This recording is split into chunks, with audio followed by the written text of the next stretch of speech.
Hello दोस्तों, आपका स्वागत है मेरे यूट्यूब चैनल स्टोरी एक कहानी मेरी जुबानी में। दोस्तों, आज की कहानी है कभी हार मत मानो। बात बहुत पुरानी है। एक जंगल में एक गुरुकुल था जिसमें बहुत सारे बच्चे पढ़ने आते थे। एक बार की बात है, गुरुजी सभी विद्यार्थियों को पढ़ा रहे थे, मगर एक विद्यार्थी ऐसा था जिसे बार बार समझाने पर भी समझ में नहीं आ रहा था। गुरुजी को बहुत गुस्सा आया। उन्होंने उस विद्यार्थी से कहा, जरा अपनी हथेली तो दिखाओ बेटा। विद्यार्थी ने हथेली गुरुजी के आगे कर दी। हथेली देखकर गुरुजी बोले, बेटा तुम घर चले जाओ, आश्रम में रहकर अपना समय व्यर्थ मत करो, तुम्हारे भाग्य में विद्या नहीं है। शिष्य ने पूछा, क्यों गुरुजी? गुरुजी ने कहा, तुम्हारे हाथ में विद्या की रेखा नहीं है।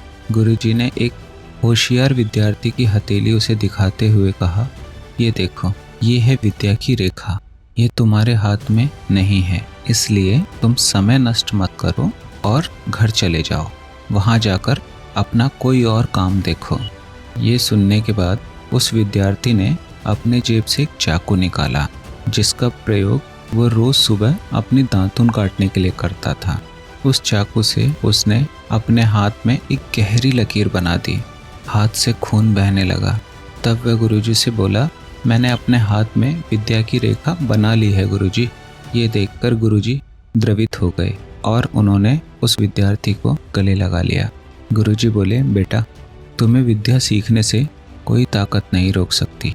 दृढ़ निश्चय और परिश्रम हाथ की रेखाओं को भी बदल देते हैं। दोस्तों, वह विद्यार्थी आगे चलकर महर्षि पाणिनि के नाम से प्रसिद्ध हुए, जिसने विश्व प्रसिद्ध व्याकरण अष्टाध्यायी की रचना की है। आज इतने वर्षों बाद भी विश्व की किसी भी भाषा में ऐसा उत्कृष्ट और पूर्ण व्याख्यान वाला ग्रंथ अभी तक नहीं बना।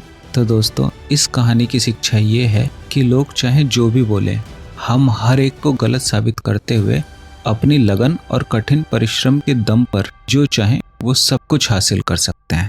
दोस्तों, आज की कहानी यहीं समाप्त होती है। उम्मीद है आपको पसंद आई होगी। अगर कहानी पसंद आई है तो प्लीज़ इसे लाइक कीजिए, मेरा चैनल सब्सक्राइब कीजिए। अगली कहानी में फिर मिलेंगे, तब तक के लिए अपना ध्यान रखिए। धन्यवाद।